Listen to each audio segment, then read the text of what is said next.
গো আমার টিফিনটা হলো? আজকে তো আমি হারগিজ রান্না করব না। কি করি? মা তাড়াতাড়ি আসুন মা। কি হয়েছে বৌমা? মা আমার হাত কেটে গেছে। বৌমা কত রক্ত! মা এগুলো রক্ত না, এই দেখো। ওরা না মানে এপ্রিল ফুল। তাড়াতাড়ি রান্না করো। যতদিন না এই বাড়িটা নিজের নামে করতে পারছি ততদিন নিজের ইচ্ছা মতো কিচ্ছু করতে পারবো না। এর জন্য মায়ের থেকে বুদ্ধি নিতে হবে। হ্যালো মা, শাশুড়ি মা, আজকে আপনাকে একটা কঠিন সিদ্ধান্ত নিতেই হবে। এই বাড়িটা কি আমার নামে লিখে দেবেন না দেবেন না? নেশা টেশা করেছো নাকি? ভুলভাল বকছো। যাও। সিরিয়াসলি নিলেন না তো? এবার বলুন, আমার কথা মানবেন না জেলে যাবেন? না বৌমা না।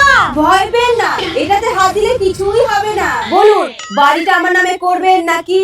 দাঁড়া আমি বাবুকে ডাকছি। বাবু, বাবু। হ্যাঁ বলো, কি হয়েছে? বৌমাকে যদি এই বাড়ি না লিখে দিই তাহলে বৌমা বলেছে কারেন্টের তারে হাত দেবে।